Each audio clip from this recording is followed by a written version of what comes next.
এইটোতো একেবাৰে হাস্যকৰ কথা এনে এজন অসমৰ মুখ্যমন্ত্ৰী যদি এনেধৰণৰ বাক্য প্ৰদান কৰে তাৰ দুৰ্ভাগ্যজনক কথা কাৰণ যদি গোমাংস কেতিয়াবা বন্ধ হয় কেতিয়াবা খোলা হয় এইটোতো ৰাজনীতি গতিকে এনেধৰণৰ নিকৃষ্ট ৰাজনীতি কৰিবলৈ আমি আমাৰ মুখ্যমন্ত্ৰী বনোৱা নাই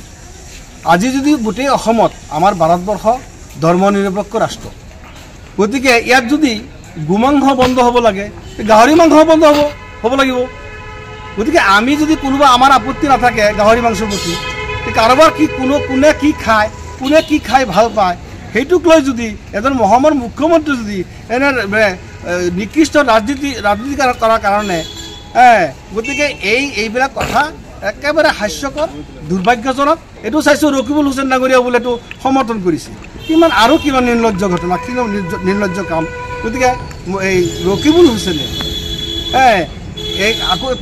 মানে এইটো কাৰণে মাত্ৰ নাই চিধা কথা এইটো চিধা কথা যে ৰাজনীতি কৰাৰ ক্ষেত্ৰত কাৰণ যদি মুখ্যমন্ত্ৰীয়ে যদি এনেকুৱা কথা কৈ লাভান্বিত হৈছে গতিকে ময়ো যদি কওঁ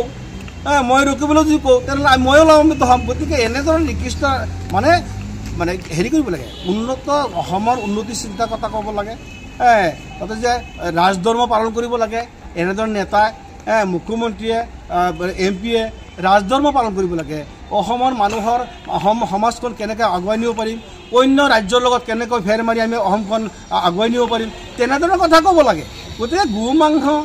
আৰু কিবা কিবি এইবিলাক কথা কৈ এইটো হাস্যকৰ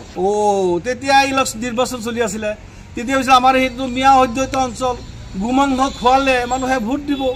এতিয়া ইলেকশ্যন পাৰ হৈ গ'ল কেইটামান ফেল কৰিছে ভাবিছে যে গোমাংস খোৱাৰ কাৰণে ফেল কৰিছে গতিকে গোমাংসৰ কাৰণে বাধা দিলে এতিয়া পাছ কৰিব গতিকে এইবিলাক নিকৃষ্ট ৰাজনীতি এইটো চবেই আজিকালি একদম সৰল সোজা মানুহে বুজি পায় যে ইহঁতৰ যে বৰ্তমান গোটেই অসমত এটা নিকৃষ্ট ৰাজনীতি চলি আছে গতিকে এইটো কোনেও আৰু বুজিবলৈ বাকী নাই আপুনি বিচৰা বাতৰি পাব কেৱল নিউজ 18 এপত নিউজ 18 এপ ডাউনলোড কৰিবলৈ স্কেন কৰক এই QR কোড গুগল প্লে ষ্টৰতো পাব এই নিউজ 18 এপ